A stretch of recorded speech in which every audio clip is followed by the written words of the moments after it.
Leopard geckos are one of the few lizards that actually have eyelids instead of just licking their eyes for moisture.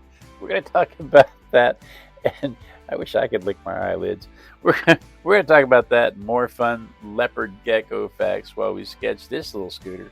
So let's just turn the page and get started. Good morning, good morning, good morning. It is 5:30 in the morning on a, goodness, is it Tuesday morning already? 5:30 in the morning on Tuesday mornings is when I like to do a little thing where I pull a random object from the Random Object Randomizer, a toy from the toy box, and I draw it and we talk about it. And today's random object from the Random Object Randomizer is a leopard gecko. Leopard geckos are named because they have for their leopard spots. That's their common name. They're named for their leopard spots. But as juveniles, they don't have spots. They have stripes. And our model here is somewhere in between. He's got some stripes on his tail and some spots there on the back, and then he's got some lighter spots on his back. So it's likely that this is meant to be a juvenile leopard gecko. Good morning, Rick. Rick says Pamela's on her way. What'd you say, Mom? Rick's in the chat. He says Pamela's on her way. But the leopard gecko is found in Afghanistan naturally. In Afghanistan, Pakistan, India, Nepal, Iran, in the dry, grassy areas, and it is an unusual gecko in that, as I stated a minute ago, it has eyelids, and most geckos do not. Most geckos lick their eyes for moisture, and this little guy actually blinks, and instead of having the standard wide pad toes that geckos normally have, he has claws. And he's more of a ground scurrier. And I thought that interesting because I was curious how that managed to get him identified as a gecko if he has all of those differences. Why didn't they decide that this is either something new or something very different? And I never found an answer. If you find an answer, I'd be happy to know, but I never found an answer. Of course, I didn't really think of asking the question until like midnight, 2 o'clock in the morning, something like that.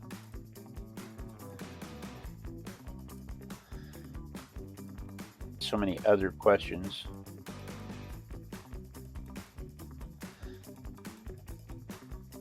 I ended up going down many different rabbit holes with. Their scientific name, Eublepharis, actually means good eyelid.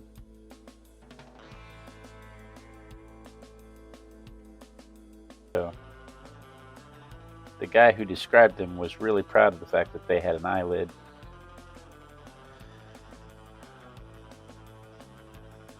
I get an awful lot of pencil marks. I better switch to ink before too long, because I can see how this would get distracting real quick.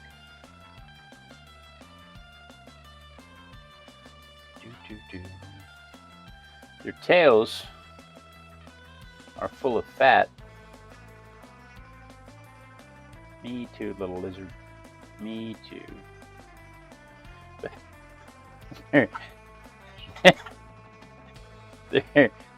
Their tails are full of fat, and when they are attacked, they will actively amputate their own tail in an effort to get away. And that is an extreme thing to do. It's an extreme measure to ensure their survival. But their tail will grow back, but when it grows back different. It grows back stumpier and blunt and not as mobile, not as flexible. But it has to grow back quickly because they need that fat store back quickly.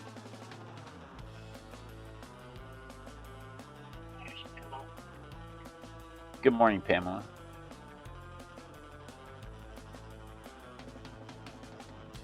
They need that fat storage to come back quickly because they depend on that for their survival.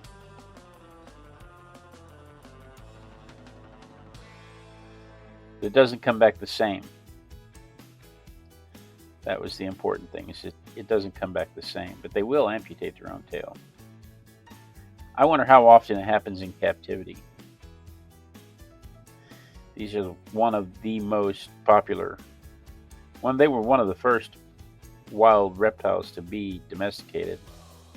And I'm not sure domesticated is the right word. But they breed well in captivity, and so they are a prominent feature of the pet industry.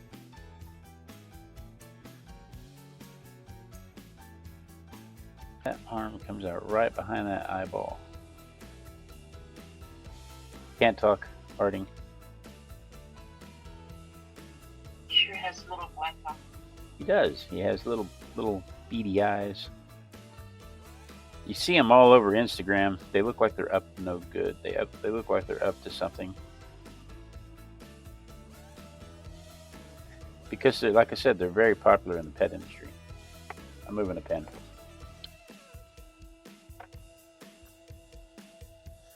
I think they're changing colors.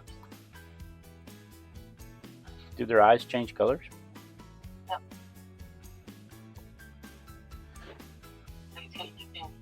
Sometimes they turn yellow or green.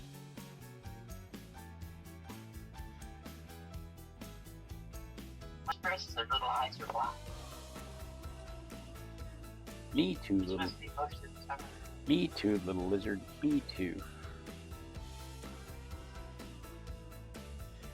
You know, it's an amazing thing. I don't really get stressed anymore. I don't remember the last time I was overly stressed.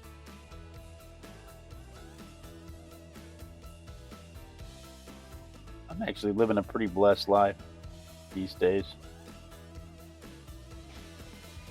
I have a job I enjoy. Working with people I like. I got family that I get to visit with on a regular basis, daily. I get to talk to my mom daily. A lot of guys my age don't have that benefit.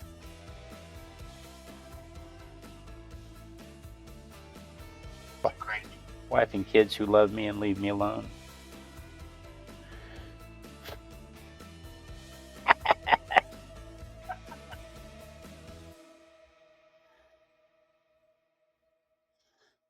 I'm living a pretty good life. I don't have the little stresses that cause my eyes to go black like these guys.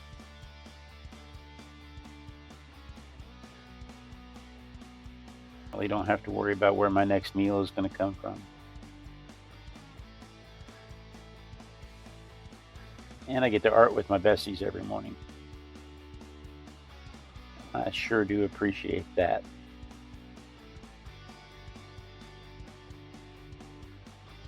Say I wouldn't like to sleep in someday.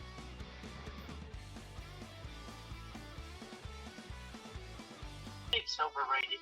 Sleep is overrated.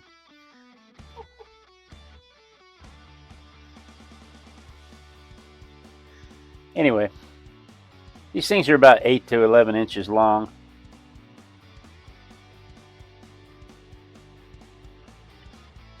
What is that, about the size of a hedgehog?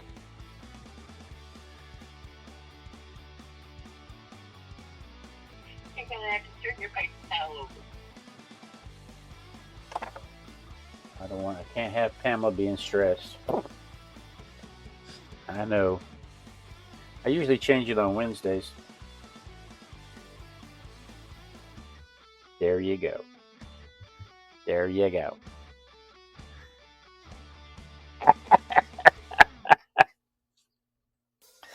I do usually change it on Wednesdays though.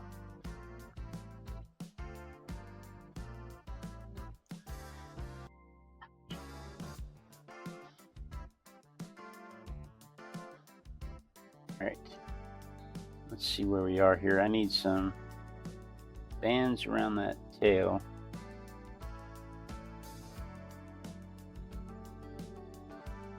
But otherwise, I think I'm ready to erase all the pencil marks. Well, thank you. I can stop cringing now.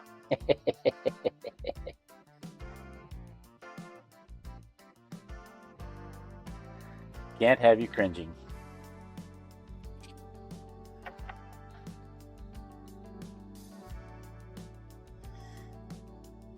Almost time. Almost time for my favorite part? Yep. Or is it almost time for the vermilion? Both, probably. I'm not seeing a whole lot of vermilion. There's some in there though. I see mostly ochre today. I can see a little vermilion though. Mostly ochre. Oops, I'm shaking. Touch of crimson.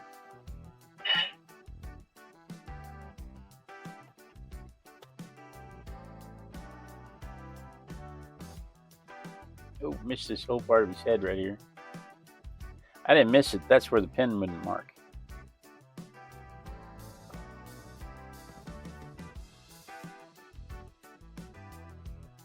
Go.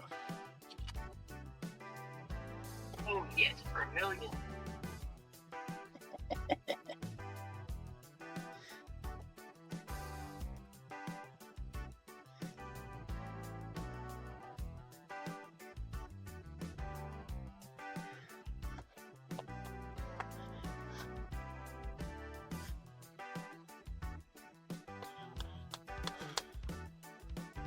All right.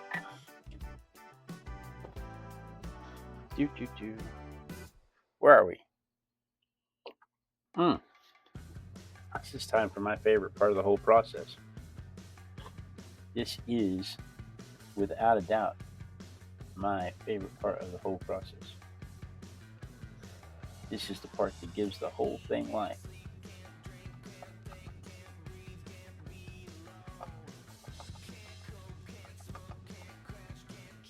To me, this is what transforms it from just lines on the page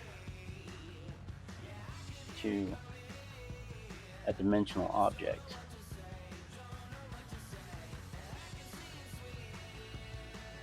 Dark.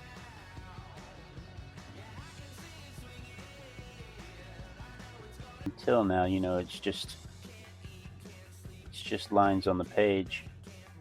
But once you do this, it starts taking on shape.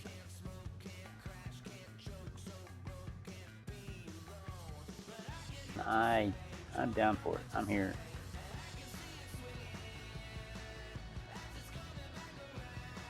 Love it. So we said they don't have the little bulbous things on the ends of their feet like normal geckos. Normal geckos have those little sticky pads on the bottoms of their feet. These guys have claws. They're more grassland desert animals than they are than their cousins. They're normal gecko counterparts. And I keep saying normal gecko. You know, I'm still confused how these guys got classified as geckos, other than the fact that they just have the general overall appearance, body style of a gecko. I'm actually shocked they didn't just say this is something new or something else. There it is, your favorite part. The eyelids, yes, thank you, Pamela. The eyelids alone, it is my absolute favorite part. The eyelids alone should have classified them as something different. Adults can like be up to 3 ounces. Yeah, 3 ounces. Isn't that crazy?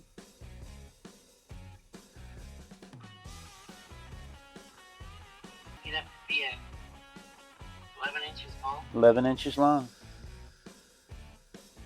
They're skinny little dudes. They're very popular in the pet trade. They're very Oh, look. very popular. You see them all over. You see them all over Instagram, making little smiley faces, looking ornery.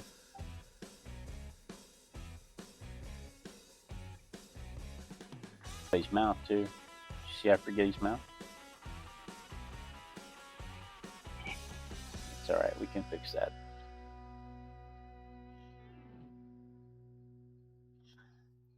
I can't go in my flower bed and watch this window. Oh yeah, we have Asian geckos that live. There's a population of Asian geckos that have taken over our front porch. They've been here. They've been here since we've lived here. They're fun to watch.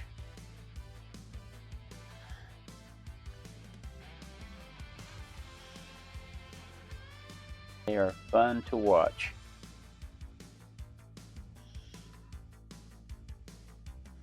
Commercial saunter across the patio. And on the other side of the glass door is my front wall. And she turns into a statue. Just stares at him. And must have there's a light. No, They scare her away. not at all. They won't. They don't. They don't like people. Not at all.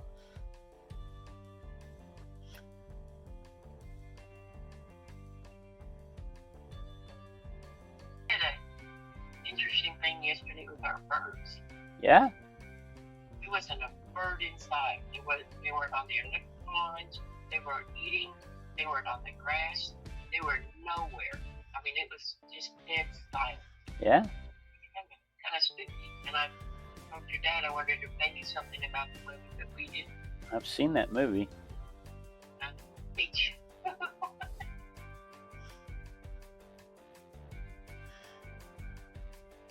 Says, we couldn't like y'all. I think it goes with attention. Well, it starts with the fact that they have a brain the size of a pea. A very small pea at that. They're not very good at reasoning. Their thought processes are food, not food, mate, not mate, water, not water, danger, not danger. And there are times, various times throughout my day, that's all my thought processes are. So I can relate. Of all the houses in your neighborhood, they'd probably pick the safest ones to make home. Oh yeah. Oh yeah, because we'll sit and watch them for hours. Or we used to back when the kids were littler. I was struggling with the succulents. Any suggestions? You mean like you can't find any new ones to draw, or you're struggling with making them look like succulents, or you're bored with them? Because that's me in rail cars.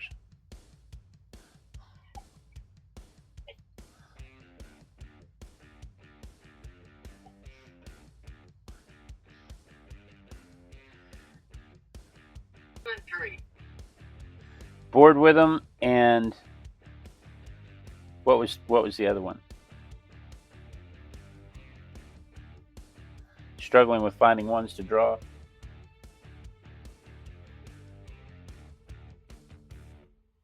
Go for the unusual ones.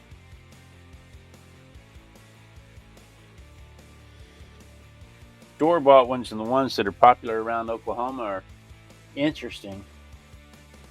But there are a lot of succulents in South America that are completely wild. Crazy. Dig some of them up.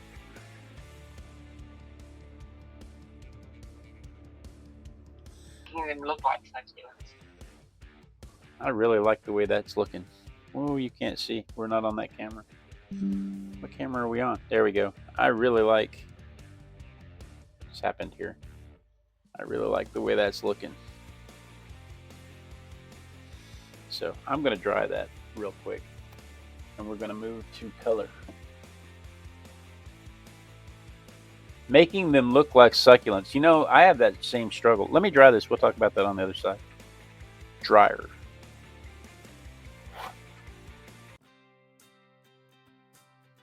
Well, without seeing which succulent we're talking about, Pamela, my first thing is shading. The first thing I would look at is shading the crevices and the highlights. And if you're going for color, lay the color of the spines down first, and then protect the spines with some Frisket or a crayon. Because to me, the real struggle is you lose the spines in the you lose the spines in the composition.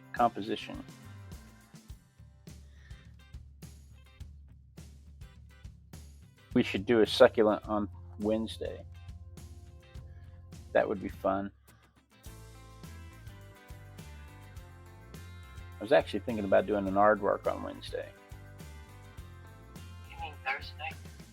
Thursday, sorry, Thursday. Yes. I don't know why I'm thinking Wednesday. Yes, Thursday. But maybe we should do a succulent in solidarity with our friend Pamela. A little vermilion. Beautiful one. Say again? There's some beautiful succulents. Some of them have such vivid colors. Little vermilion to liven that up to give that some warmth before I move into the ochre here.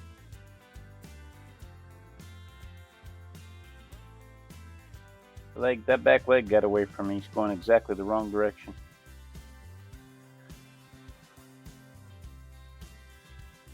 Worry about that on the critique in 6 months.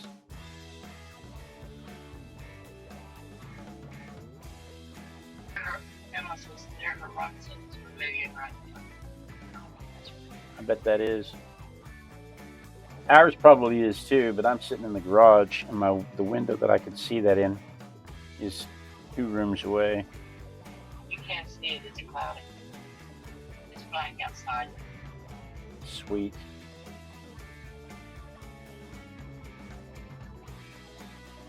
Oh yeah, don't ride your bike today. Nope, it's stormy season.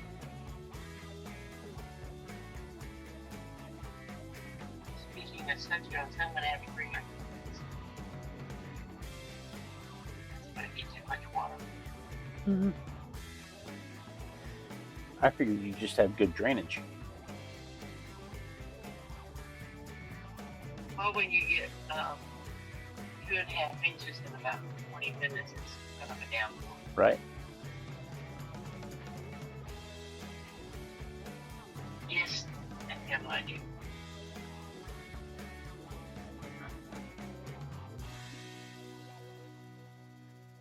Let's come back with some lavender here.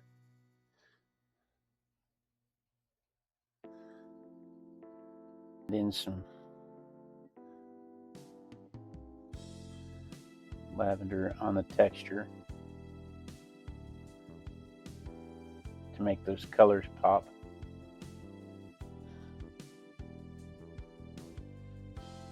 Then you can't really see stripes in my drawing, but I'm gonna use the eraser and pull those back out. So let me dry this real quick.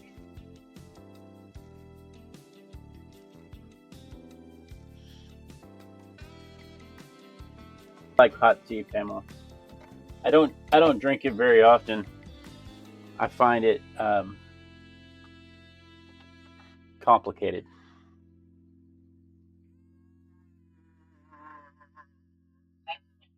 Yeah. What's that? That's an interesting thing. Complicated? You have to boil the water and then make the tea.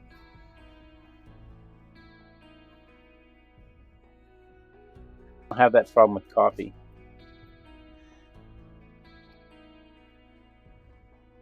Coffee, by the time the coffee's done perking, it's done. It's coffee.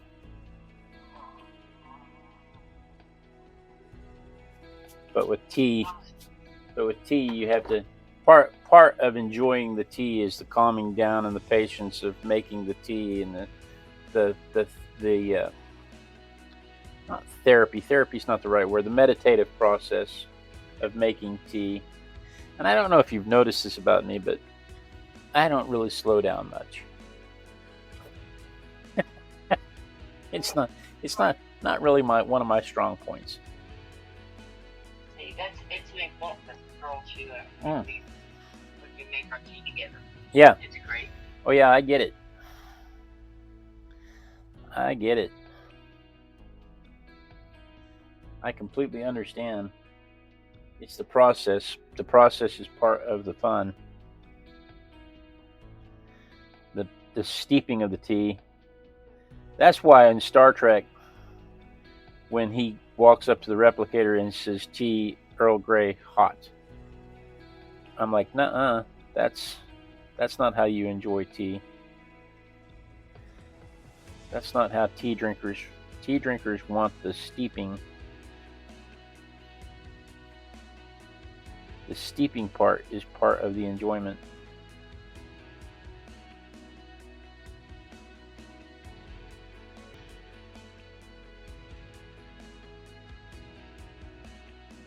Males and females of these things are pretty sensitive. They're one of the reptiles that are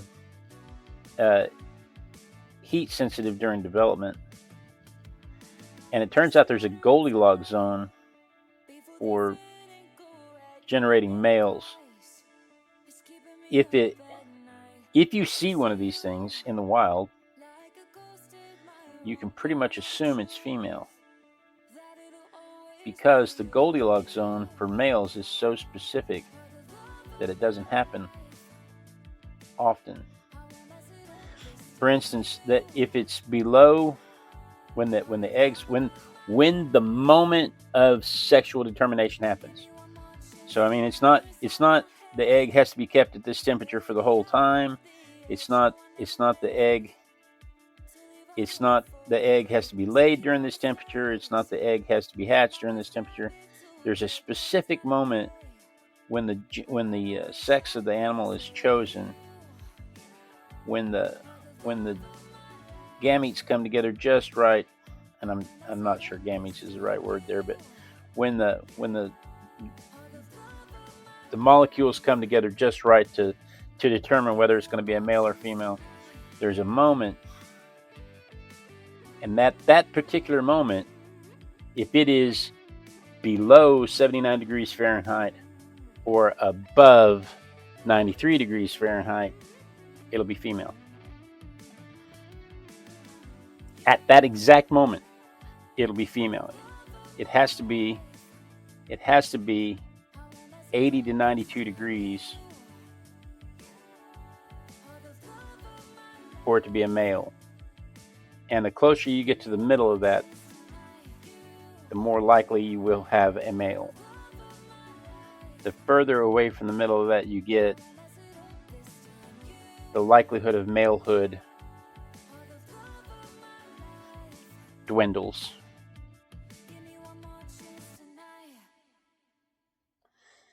And so if you're trying to create a breeding population in the pet industry,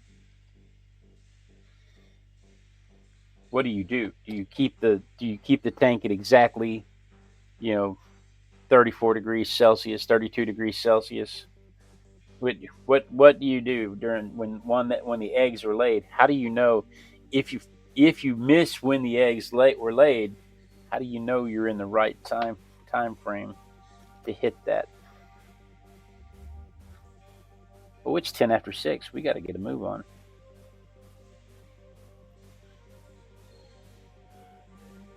I'm done. I'm just adding some texture.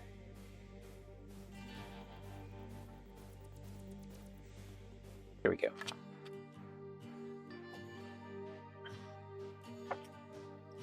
But they began domesticating these things in the 60s, and they're one of the first reptiles to have been domesticated because they're fairly docile.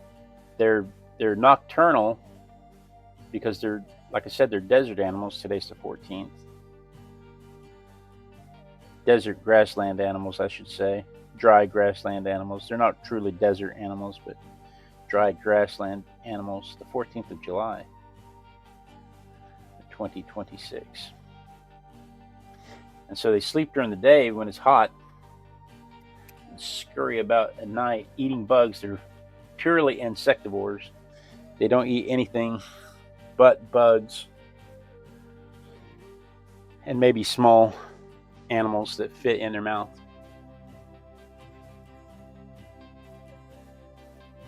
It's raining. I can hear the rain now. But the breeders, Pamela will like this, the breeders have come up with all different colors of these things. The breeders have come up with, there are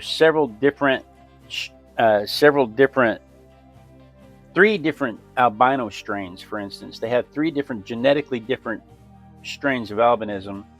They have a patternless one. They have one with a blizzard design. They have one in tangerine or vermilion. You can buy a strain of these that breed that are purely vermilion. You can have a tank full of vermilion geckos, and they come in solid black. And their eyes change color based on the environment. So that would be neat to have I'd have a tank full of tangerine and a tank full of vermilion and black geckos with little jack-o'-lanterns and flaming skulls.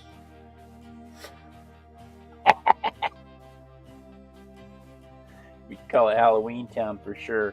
Okay, so there is my gecko based on the photograph. Let's see it from my perspective. I'm not entirely sure Pamela would want a pet gecko, but a vermilion gecko.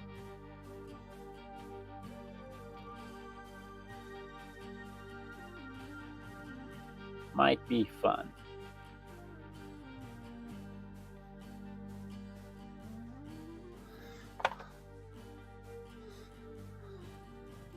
He's dropped off the shield belly. There it is from my perspective. So that's what I did this morning. Tomorrow, what do we have tomorrow? What could it be? What could it be? It's an egg. The suspense. I know it's the suspense. I know the suspense is what drives everybody. Oh, yes. It is a California rabbit.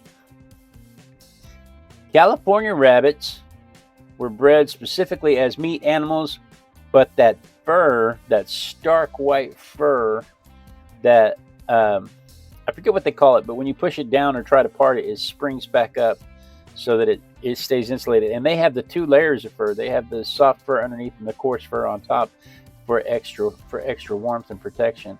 They are stark white until they are exposed to temperatures which cause the markings that you see. We'll talk about that and more fun California rabbit facts tomorrow morning at 5:30 a.m. Texas time. So you're going to want to set your notification bell so you don't miss that. But otherwise, guys, thank you so much for joining me. This is... Hey there, Shar! Well, welcome to the end, Shar.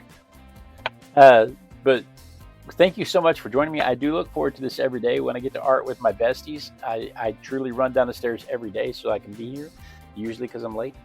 It gives me an opportunity to stay accountable to my art, and it is often to my art practice, and it is often the only art I get to do in a day. So I truly look forward to it. Thank you so much for joining me. Be sure and tune in tomorrow, same Artistic Biker time, same Artistic Biker channel, and then we dance. We dance until somebody says they see me dancing. I need lights on Bob back there, so that I need lights on Bob that distract away from the pile of mess back there, but still spookify Bob because we're coming up on the Halloweeny season. But guys, we dance until somebody says they see me dancing. It gives you a chance to click the clicky thingies this way if you're on the horizontal, or this way if you're on the vertical. It gives everybody a chance to say hello and goodbye to each other. But the most important thing it does is it makes sure that I don't get cut off mid-sentence, because